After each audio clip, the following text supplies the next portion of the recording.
28 traumatic clips, 7 levels. I dug through the internet's darkest corners to find the worst sporting incidents ever caught on camera. We'll start with the unsettling and dive deeper into irreparable disasters. So let's start at the tip of this iceberg. Level 1. The US Olympic trials are supposed to be where champions are made and dreams come true. Or so Tyson Gay thought during that sunny July weekend of 2008. At the time, he wasn't just good, he was terrifyingly skilled. The world champion sprinter had already torn through the 100 meters, clocking a blistering 9.77 seconds, a new American record. In short, Tyson was so hot on the track that he was practically flying. But enter the quarterfinal 200-meter race, the gun went off, and Tyson exploded out of the blocks. Yet, about 40 meters in, his Beijing dream dies in the worst possible way. Suddenly, he pulls up, holding the back of his left leg. Shocking development, the crowd with a gasp. Tyson later explained that he'd felt a little tightness in his left thigh before the race had even started. But rules being rules, especially the famously cutthroat US qualification rules where only the top 3 make the team, he went for it anyway. The result was worse than anyone would expect. Tyson's left leg muscles cramped up violently. He hit the deck and was left clutching his leg and rolling around in pain. There would be no victory lap for him. Instead, he was taken away in a cart. Doctors later said that the semitendinosus, a muscle in the hamstrings group, had strained, and he was put on active rest. That meant that he would be sidelined for at least 12 to 14 days. Now, Gay had already qualified for the Olympic 100-meter and the relay, but his fall meant that he wouldn't be taking a crack at the 200-meter in Beijing, robbing fans of what might have been a historic sprint double. Tyson managed to recover just enough to show up in Beijing for the 100-meter weeks later, but he was a shadow of himself and didn't even make it to the final. Instead of Tyson Gay, the name on every lip was Usain Bolt, who came to be known as the fastest man on Earth.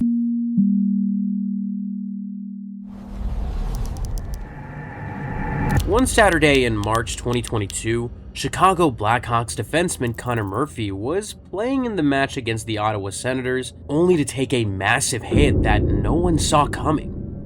Murphy had been chasing down the puck when Senators rookie Parker Kelly caught him from behind and shoved him face first into the glass.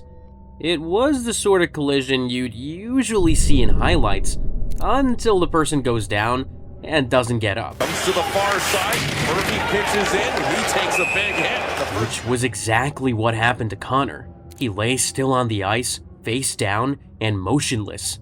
The game was immediately stopped as an eerie silence settled over the arena. Connor was quickly lifted onto a stretcher and carted off the ice. It was the visual punchline that no one wanted. A burly pro athlete, usually the one dishing out the hits, being wheeled away. But even in that grim scene, there was a flicker of defiance. Murphy managed a thumbs up to teammates and the Ottawa crowd as he left the rink, a small signal that he was okay. However, their relief was short-lived. It soon became clear that the injury was more than just a bruise. He was diagnosed with a concussion and placed in the Blackhawks concussion protocol. This meant no physical activity and complete mental rest, effectively benching him for the remainder of the season.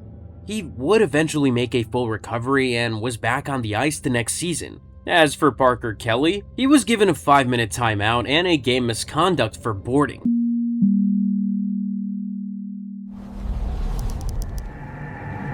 Jessica Dubé and Bryce Davison had always made figure skating look effortless.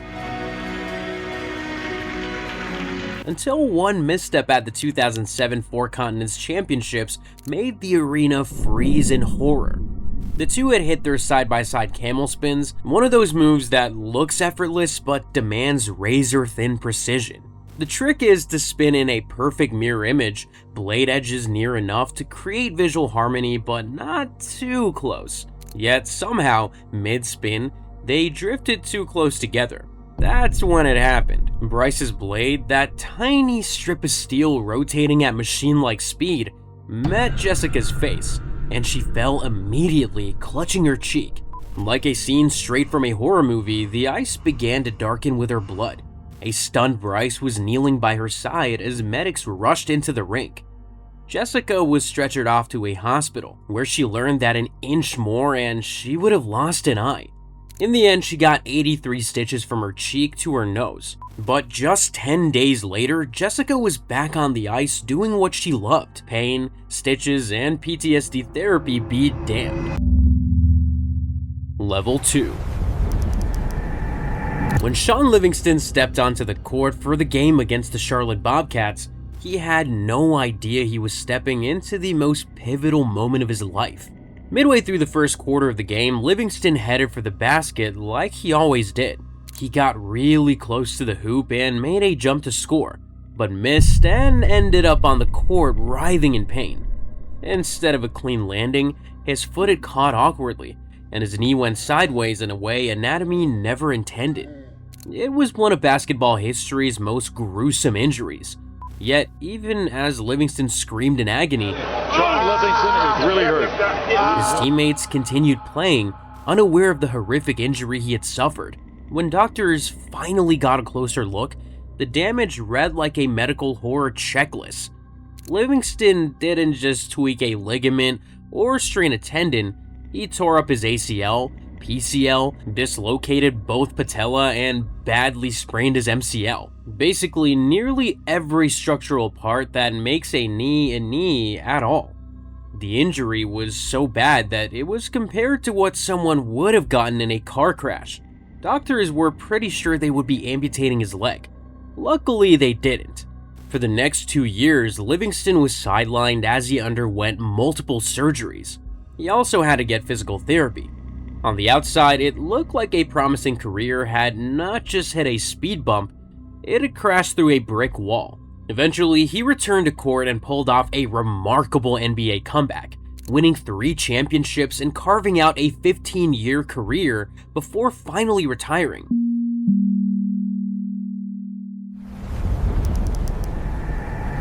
One August night in Las Vegas, Paul George was dazzling Team USA. Then a single jump turned the showcase into a horror show. With just 9 minutes and 33 seconds left in the fourth quarter, George had jumped to stop Houston Rockets guard James Harden from scoring. He was moving a little too fast, so when he slammed into the basketball stanchion, his right leg clipped the base and buckled in a way that made everyone wince. He's making sure that these guys stay healthy. The foot didn't just bend, it collapsed. The coach immediately stopped the game as medics and teammates swarmed around him. A diagnosis showed that George had suffered an open fracture of both his tibia and fibula, meaning the bones in his lower right leg snapped and pushed against his skin. What made this injury even more disturbing was that it wasn't caused by some freak flying elbow or out-of-control dunk attempt. It was something that you see over and over in basketball games. As for George, surgery followed later that night, and a titanium rod was inserted into his bone to stabilize the leg. He went on to make a full recovery and returned the next season to regain his all-star status.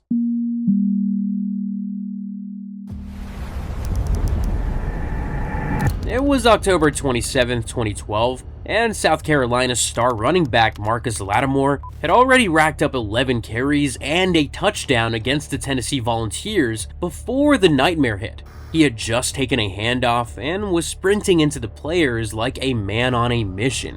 When one Tennessee defender met him high, another came in low around the knee, and Lattimore's right leg just couldn't take it. His knee hyperextended and violently bent in the wrong direction. It was an image that sent shockwaves through the stadium. This wasn't just another sprain, it was the sort of injury doctors later call catastrophic. Lattimore had just come back once from a torn ACL in his other knee the year before. And again, last year was the left knee, a torn ACL against Mississippi State that cost him the rest of the year. He worked so hard to come back from that injury. Now, fate threw him an even more brutal blow, a complete knee dislocation involving the tearing of all 4 major ligaments. Basically, his knee was being held together by only skin and muscle. Lattimore was carted off, and South Carolina would go on to win that game, but there would be no more games for him. In 2013, he was drafted by the San Francisco 49ers, who were hoping for one last hurrah, but the knee was just too damaged. Lattimore retired at age 22 without ever playing a single down in the NFL. If you made it this far, you won't be able to stomach what's about to come next. So hit that subscribe button and let's dive in. Level 3. It was April 24th, 2021, and UFC 261 was on in Jacksonville, Florida. Former middleweight champion and one of MMA's toughest vets, Chris Weidman, walked into the octagon to fight against Uriah Hall. But barely 9 seconds in, what was supposed to be a fight turned into something straight out of a horror show. Weidman had fired a powerful kick towards Hall's lead leg, as fighters do 1,000 times in training, and Hall raised his shin at just the right angle, blocking it. That's when everything went sideways. Rather than slide off like a normal clash, Weidman's tibia and fibula snapped, with what Reddit threads later described as the sound of a baseball bat being snapped. His leg bent and twisted in a way that no human limb should ever bend. Weidman tried to take a step back, but his body weight couldn't rest on the shattered bone. He immediately collapsed in agony, his leg twisted at an unnatural angle. Medics rushed in, and once doctors stabilized him, he was carted out on a stretcher, pain written all over his face. At the hospital, surgeons confirmed the gruesome truth: a compound fracture where bone literally protruded and tore through muscle. He'd have to get emergency surgery with titanium rods and pins to piece the wreckage back together.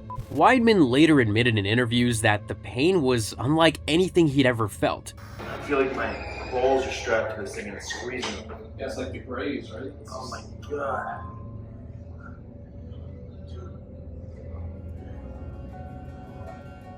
He also compared seeing his legs to something out of a nightmare. Doctors were certain that he would never walk again, not to mention having a career in fighting.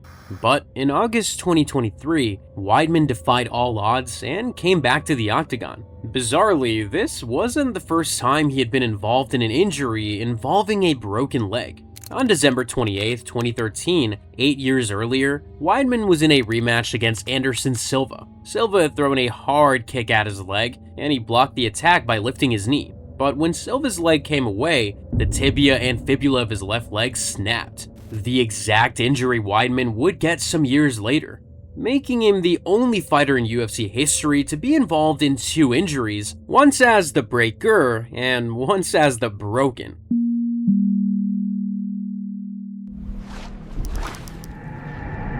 Djibril Cisse's career was littered not just with moments of blistering pace and clinical finishes, but also 2 traumatic injuries in modern football that still make fans flinch today. The first happened on October 30th, 2004, when Cisse was still finding his feet at Liverpool. During a Premier League clash with Blackburn Rovers, what started as a typical tussle for the ball turned into a nightmare in slow motion. Cisse's boot got stuck in the turf, and the next thing you know, his left leg twisted into angles no human joint should ever make. Both core bones in his leg snapped in a double fracture that left his leg looking like a crumpled piece of metal. Fans in the stadium fell deathly quiet as medics sprinted onto the field. The injury was so severe that Cisse almost lost his leg below the knee because the bones were overlapping and cutting off blood circulation. Trainers had to manually realign them right on the pitch before he was taken to the hospital. Surgery followed and pins were inserted into his bone, yet in an almost surreal twist, he clawed his way back faster than anyone expected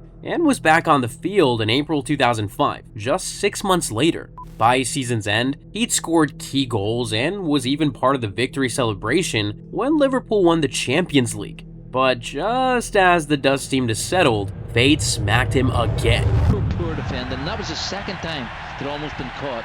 And here's Cisse, where he seemed to catch his studs as he fell. Not the challenge, we should say, which hurt him, but the way he fell. On June 7, 2006, Cisse was playing for France in a friendly against China just before the World Cup. As he chased the ball on the field, China's captain Zhang Ji tackled him. The contact was not malicious, but it knocked Cisse, who was going at full speed, down. As he fell, his right foot got planted on the turf, and his body twisted over it. The next moment, his leg buckled and snapped above his ankles. Another fracture of the tibia and fibula. Cisse was rushed off the field and straight into surgery. The break wasn't just physically brutal, it ripped the heart out of what should have been a triumphant summer for him, as he was immediately ruled out of playing the 2006 World Cup. Even worse, Liverpool had just agreed to sell him to Marseille, but the injury had put that plan in jeopardy.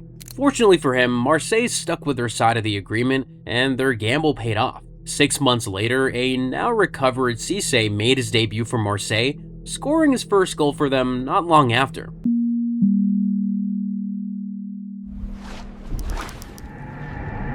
On February 23, 2008, what began as a routine Premier League clash between Arsenal and Birmingham City turned into one of the most chilling injury moments modern football has ever seen. In the 3rd minute of the game, Arsenal striker Eduardo da Silva received a pass and was on the move, only to come against Birmingham defender Martin Taylor. Taylor lunged in with his studs raised, but he was late with his tackle and ended up missing the ball entirely. Instead, his boot connected directly with Eduardo's left leg, midway up the shin. The force of the impact immediately snapped the leg, fracturing his fibula and causing an open dislocation of his ankle. Into space, tackled by Taylor, who showed studs. The sight was so shocking that broadcasters refused to show replays of the moment. The referee didn't hesitate to pull out a red card against Taylor. Meanwhile, Eduardo was taken off the pitch. That same night, he went under the knife, beginning what would become a long, arduous road to recovery. The injury didn't just end his season, it ruled him out of Euro 2008, a brutal blow for both player and country. It took a year for Eduardo to fully recover, but he eventually made his comeback, starting in an FA Cup match against Cardiff City, but he never quite regained the same sharpness that he had before the break. Level 4. On November 18, 1985, a nationally televised showdown between the Washington Redskins and the New York Giants turned from a showdown to tragedy. Redskins quarterback Joe Theismann, a Super Bowl champion and the face of Washington's offense, was minutes into the second quarter. The score had tied at 7-7, and the Redskins were attempting a flea flicker play in hopes of catching the Giants off guard.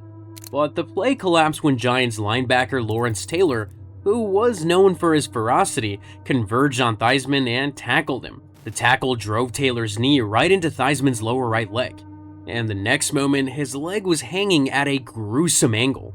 The injury was captured live on ABC, and slow-motion replays of the leg bending played on loop. It was so disturbing that it eventually led to policy changes on broadcasting such grotesque injuries. Meanwhile, a horrified Lawrence Taylor immediately waved trainers onto the turf. There was every chance he knew that this wasn't a normal injury. He wasn't wrong. Theismann's leg had snapped in a gruesome compound fracture, leaving a bone literally protruding through his skin. Medics tended to Theismann as teammates and opponents hovered. He was later taken off on a stretcher and rushed to the hospital, where surgeons worked to set the shattered bones and stabilize his legs. A follow-up operation was deemed successful in stabilizing the leg, but the damage was done. His legs would heal, but one leg permanently shorter than the other. Theismann would never take another snap in the NFL and was forced to retire at 36.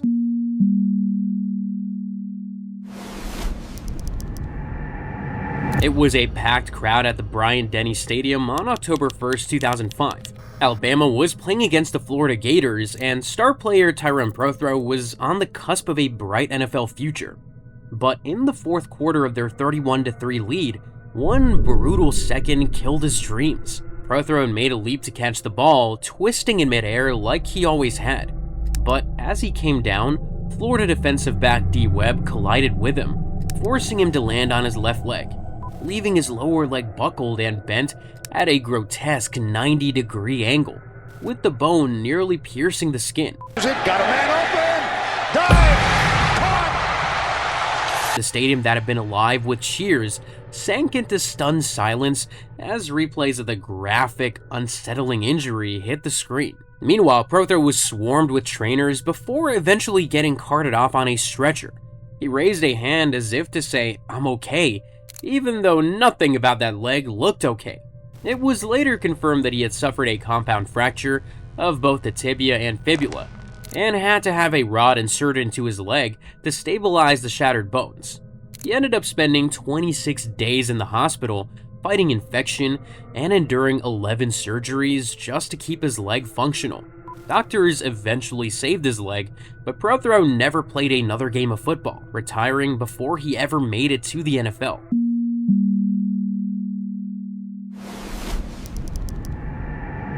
January 14th, 2001 was the day WCW Sin was supposed to uncover a champion. Instead, it would deliver one of wrestling's most brutal on-air injuries. This all started when Sid Eudy, better known as Sid Vicious or Psycho Sid, was advised to pull a move that he'd never done before. Sid was a 300-plus pound monster of a man, built for power slams and dramatic entrances, not for leaping off ropes into thin air. But management was convinced that this stunt would get the crowd going. And so, during the climax of the match, he climbed to the second turnbuckle and prepared to launch himself into a jumping big boot aimed at Steiner. But instead of a heroic crash against Steiner's chest, the 300-pound wrestler landed right on his left foot. The result was bone-shattering, literally. Opponent come in. Now, Sid Vicious up on top. Oh, that is so difficult. Look at the left foot. That is so difficult to watch. Sid's tibia and fibula snapped, twisting and breaking through the skin in a compound fracture so graphic that many TV stations refused to show replays. That wasn't even the most disturbing part. Scott Steiner, who had seen this nightmare up close, decided it was more important to retain his title. So he pinned down the injured Sid to finish the match. Paramedics eventually rushed Sid out, fearing that they would have to amputate the leg, but they were able to stabilize the shattered bones by inserting a 17-inch titanium rod into his leg. But while they were able to save his leg, the same can be said for Sid's wrestling career. Though he returned to occasional wrestling bouts, he was never quite the dominant, unstoppable force that he once was.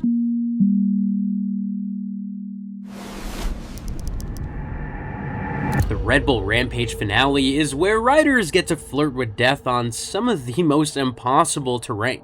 And though viewers and fans of the event expect the unexpected, nothing prepared them for the scene that played out on October 19th, 2025. Professional cyclists Emil Johansson and Adolf Silva took on the steepest freeride event. Johansson, no stranger to tough landings and steep hills, was mid-run when he decided to pull a particularly daring stunt. But it didn't go according to plan. Instead of a clean descent, he slammed into the landing hard, severely dislocating his right hip. He's also easing in. Oh! That was an opposite tail! Oh my god. He stops before the big cliff. Medics landed by helicopter and airlifted him to the hospital, unaware that they would be called back later that same day for another cyclist. This time it would be Adolf Silva. He was attempting to do a double backflip off a 28-foot step-down drop. It was a move that was already near impossible because of the loose desert soil, but it got a lot more risky when he under-rotated in midair. Just the kind of miscalculation that turns exhilaration into horror. Silva was sent reeling. After falling headfirst into the dirt, he began to tumble down the mountain. Things might get really crazy!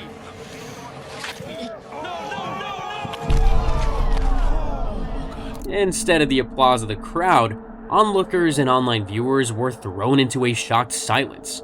Doctors later confirmed that Silva had suffered a serious spinal injury, leaving him without sensation from the chest down. It was one of the worst injuries to happen at the Red Bull Rampage, and both men are still receiving treatment.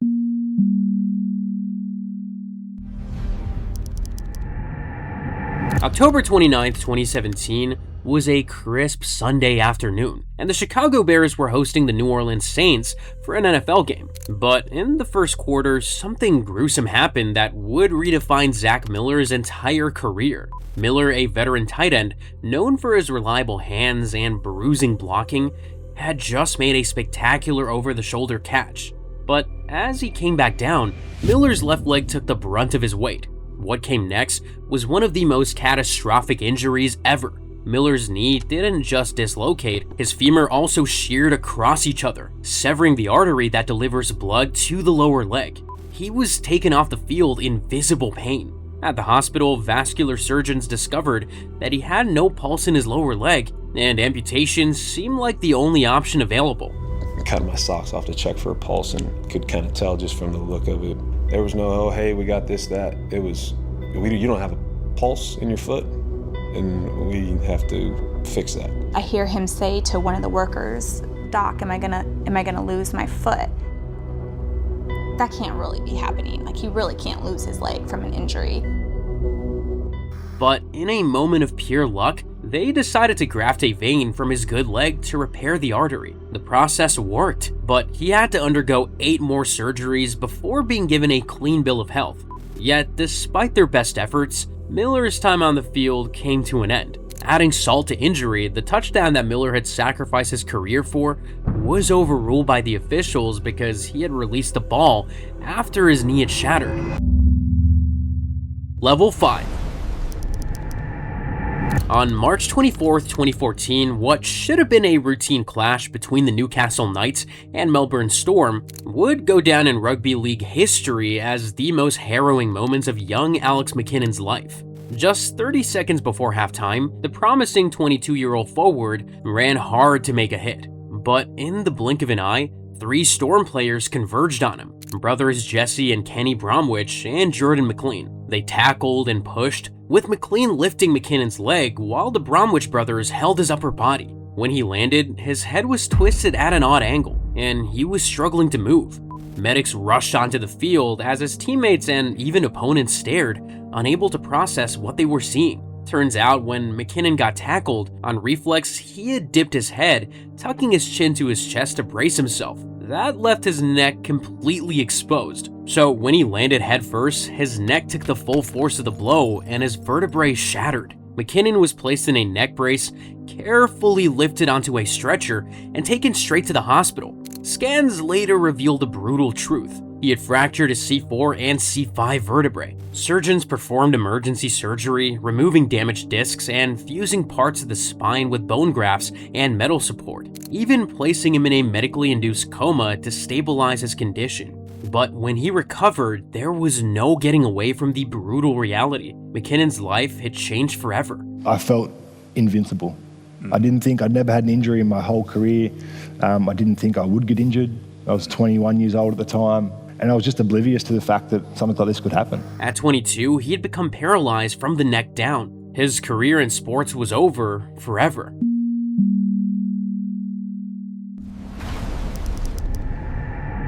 It was February 10th, 2008, and what was meant to be just another NHL night between the Florida Panthers and the Buffalo Sabres, Richard Zednik was skating hard when a routine shift turned bloody. Zednik's teammate and captain, Olli Jokinen, had gotten tangled up with Sabres forward Clark MacArthur. Suddenly, Jokinen fell forward. His skate boot kicked backward and up, right into the path of an unsuspecting Zednik. In the blink of an eye, Jokinen's skate blade sliced his throat. The cut went straight across his jugular vein, deep enough to spray blood everywhere. Zednik, desperately clutching his throat, skated as fast as he could towards his own bench, leaving a trail of blood behind him. He collapsed in the arms of a trainer who immediately took him off the rink. Oh boy, Zednik, oh my goodness. Oh my God, is bleeding bad. Richard Zednik is cut wide open. Oh my God.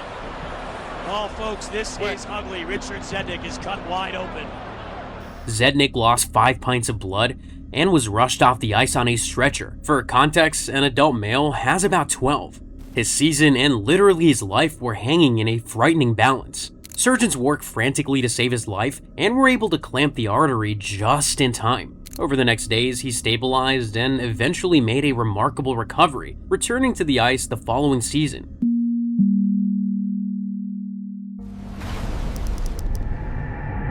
On March 20th, 2015, a Lucha Libre crowd in Tijuana, Mexico gathered to watch an exciting tag match. It was Pero Aguayo Jr. and Manic against Rey Mysterio Jr. and Extreme Tiger. But all that crowd witnessed was a tragedy. Aguayo was a beloved figure in Mexican wrestling. He carried his father's legacy and led the infamous Los Perros del Mal faction. At 35, he seemed as tough as the ropes he'd thrown his body against for decades, until he wasn't. The sequence began innocently enough. Mysterio used a head scissors takedown to send Aguayo out of the ring and back in. It was a setup for his signature 619 move, a high-flying leg strike that sent the crowd screaming. So Aguayo followed the script and climbed into the ring. What came next was a dropkick to his back that would position him on the middle of the rope. But instead of landing the way everyone expected, his neck snapped against the tough cables with a violent whiplash effect, and he instantly went limp. Unfortunately, in wrestling, unresponsiveness signals a build-up to something else, and this time was no different. The other wrestlers continued the match around Aguayo's motionless body, ignoring the fact that he hadn't done his signature move and was just lying there. This went on for nearly 2 minutes. It was only when legendary Conan checked on him that everyone realized the gravity of what had happened. The superstar was carried out on a piece of plywood and taken to the hospital, where he was pronounced dead. An autopsy showed that he had suffered a cardiac arrest after his neck snapped in the ring. It was a freak accident, but fans struggled to process it. Afterwards, Rey Mysterio found himself on the receiving end of multiple death threats, struggling to understand how a scripted fight could end so badly.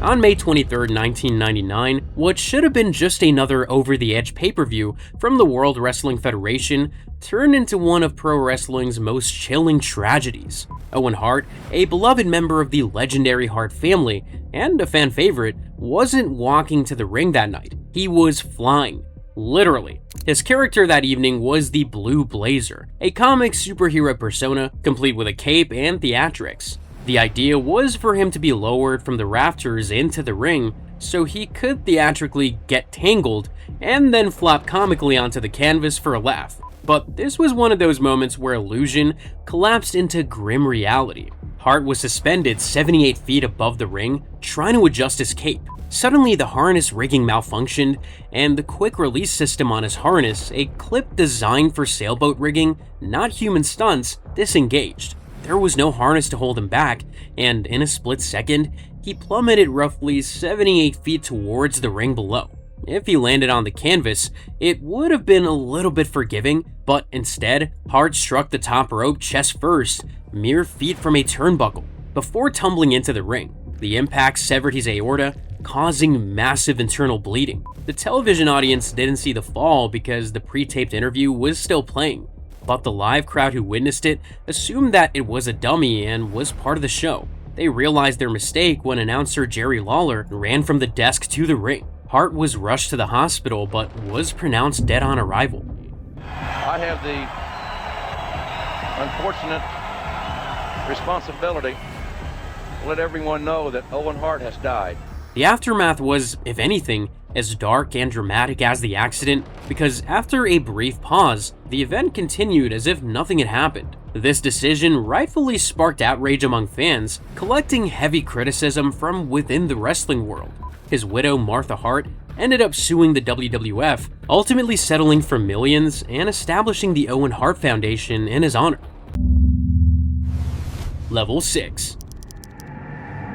Scoring a goal and celebrating are just one of the things that make soccer exciting. But for 23-year-old Peter Biaksangzuala, what should have been a carefree moment of elation would end in disaster. On October 14, 2014, a regular state-level Mizoram Premier League match, and sorry if I butcher these names, between Bethlehem Vangflang FC and Chanmari West FC was underway. Peter, a defensive midfielder known for his grit, had just scored an equalizer in the 62nd minute. He was in full celebration mode and tried to crank up the energy with somersaults, the kind of exuberant flip most players stick to in goal celebrations. The first backflip was fine, but the next would not go according to plan. As he came down, his feet didn't land the way they should. Instead of a clean touchdown on grass, his neck and upper back absorbed the force awkwardly, and he collapsed motionless.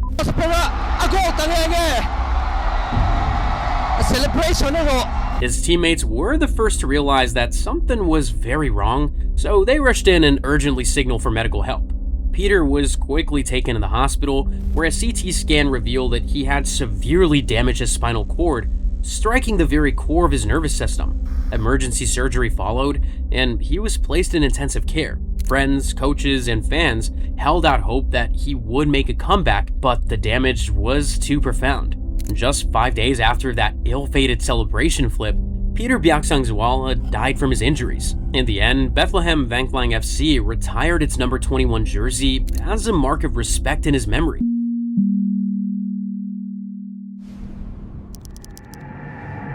The March 4th, 1990 semifinal against the Portland Pilots was meant to be just another night making baskets for Hank Gathers, except he would never get to finish the game. Up until then, Gathers was the heart and soul of Loyola Marymount's basketball team. All year, he'd been averaging over 30 points per game, and this time was no different. But then, halfway through the second half, Gathers had just made a dunk and was running back to play defense when suddenly, near mid-court, he collapsed into a heap. 7 seconds later, he sat up, and it seemed like he was fine, but he wasn't, because the next second, he began having seizures before collapsing again. The medical staff carted him off the court, confused about his sudden deteriorating state.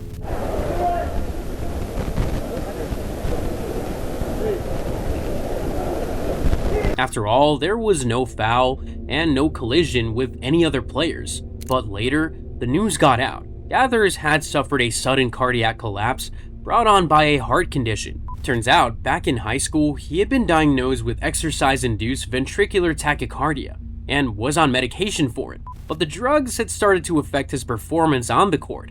Doctors had him on heavy doses of medication after that first collapse in December, and he was very sluggish. He couldn't play basketball, and that troubled him more than anything. I mean, he loved basketball more than anything. So Gathers convinced the doctors to lower his dosage, and that decision led to tragic consequences. Despite frantic efforts to save him, he passed away later that night at only 23 years old.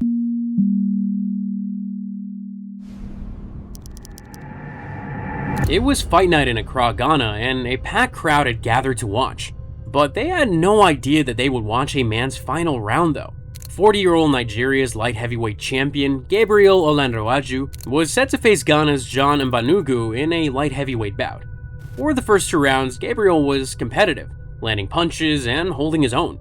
But in the 3rd round, something changed. The boxer, who had been engaging normally and trading blows, suddenly began to stagger around the ring.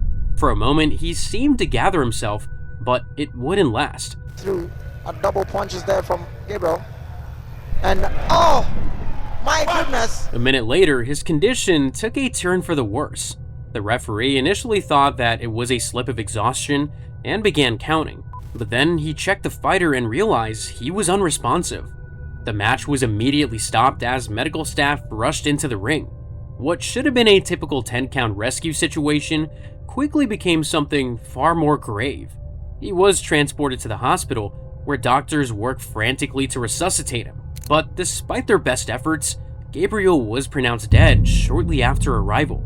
Many speculate that he had suffered some form of sudden cardiac arrest or internal medical event, but an official cause of death was not disclosed, leaving it a mystery.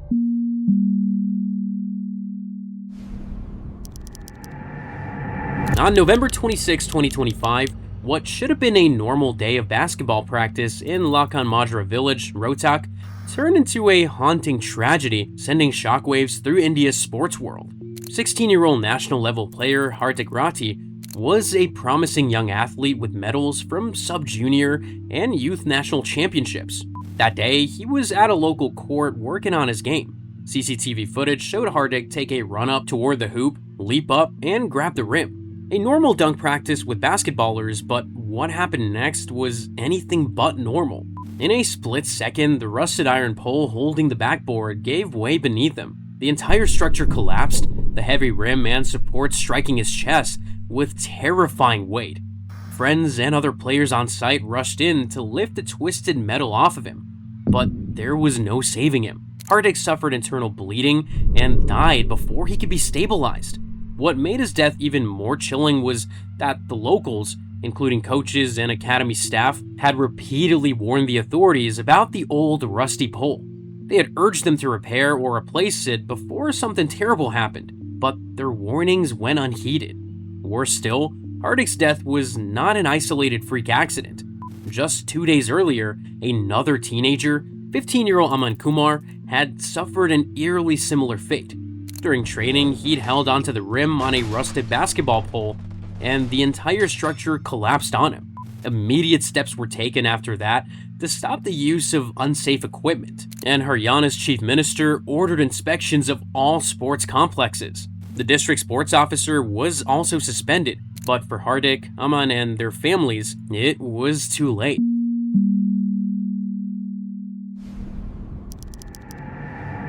The 2024 group stage of the Badminton Asia Junior Championships was meant to showcase the best the continent had to offer. Instead, it would end in a nightmare that no one saw coming. 17-year-old Zhang Zhizhe, a badminton prodigy from China, was facing off against Japan's Kazuma Kawano. Zhang had already made waves in junior circuits, and for his fans, this game was going to be another time for him to shine. But Kawano proved to be a formidable opponent, and the scores were tied at 11-11 in the first game. Zhang moved forward for another shot, but never made it. Without warning, he suddenly slumped, falling face first as if someone had pulled the rug out from under him. But the real horror began when he started convulsing. Zhang's coach rushed onto the court to help him, but there were strict rules that coaches couldn't get on the court till the referee said so, wasting precious seconds. All he could do was rush to get the medical team. Meanwhile, Zhang was still face down on the ground. The medicals eventually showed up. Eyewitnesses described them as sluggish, slow, and uncoordinated. Zhang was taken in the hospital, but he could not be revived and was pronounced dead from a cardiac arrest later that night. The incident triggered a massive investigation into the medical protocols of the badminton world. But the tragedy didn't end there. Nearly a month after his death, Zhang's body was still in Indonesia. The delay fueled rumors about the cause of death. It was later confirmed that his parents had requested the body remain there for reasons that are yet to be disclosed.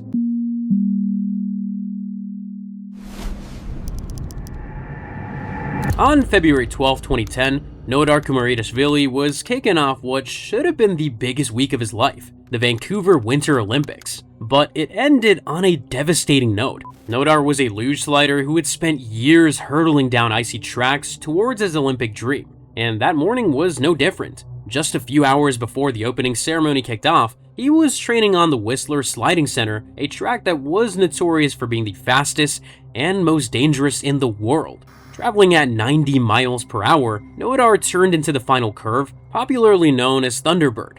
Just as he exited the final turn, Nodar's sled caught the inside of the curve, causing him to lose control. But instead of the standard luge crash, where he should have just flipped over on the ice, he was thrown off the track. Nodar ended up sailing over the track's wall before his head struck an unprotected steel support pole with devastating force. Medics were at his side within seconds, performing chest compressions and mouth-to-mouth resuscitation as he lay motionless on the ice. He was later airlifted to the hospital where doctors battled to save him. The questions were asked about this place. We were told by other sportsmen there were some suggestions that this wall should have been higher there because there was eventuality of this happening. The Olympic organizers immediately altered the course for the competition, lowering the starting position and adding padding to the walls. But nothing could undo what happened to Nodar. He died from his injuries just hours before the opening ceremony began, marking the fourth fatality during the Winter Games preparation. Level 7. On October 23, 2011, what should have been a high-octane afternoon at the Malaysian Grand Prix turned into a chilling reminder of just how thin the line can be between speed and catastrophe in motorsport.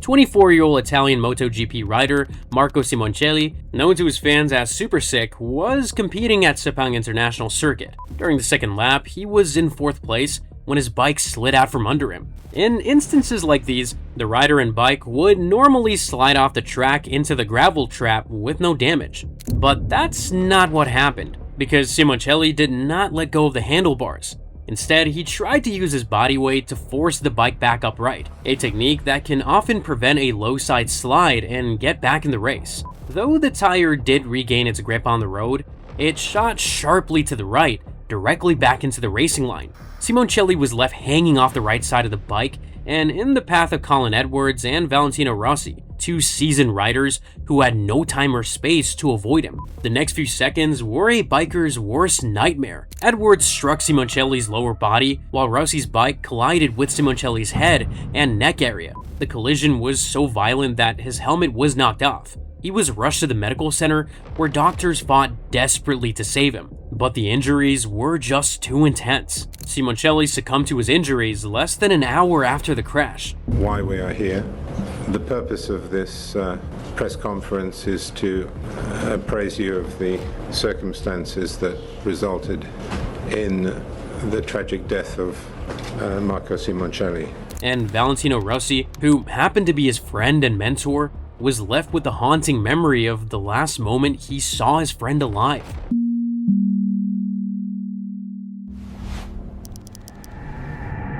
On April 29, 1994, just 2 days before the San Marino Grand Prix at Imola, Formula One was already staring into a very dark weekend. On Friday practice, Rubens Barrichello was lucky to walk away with only bruises when his car shot into the catch fencing at high speed after a front suspension failure. And let's not forget the tragedy of Roland Ratzenberger, who lost control at a fast corner when his front wing failed. His car slammed into a concrete barrier at over 300 kilometers per hour, ending the racer's life instantly. Fans hadn't seen such a lineup of Formula One disasters in decades, and it wasn't even over yet. The three-time world champion Ayrton Senna was slated to race the next day. He planned to wave an Austrian flag in honor of Ratzenberger if he won, but he never got the chance. The race began, and by lap 7, he was in the lead. He entered a high-speed Tamburello corner, but his car suddenly refused to turn and shot straight into the concrete wall at over 190 miles per hour. There was no dramatic flip or fiery explosion, just a sickening crunch as the vehicle collided with the unforgiving asphalt side barriers. Senna was extracted from the crumpled heap and whisked to the hospital. Fans held out hope that he'd pull through, but hours later, he was pronounced dead. The race driver who had intended to honor a fallen friend, only to become one himself.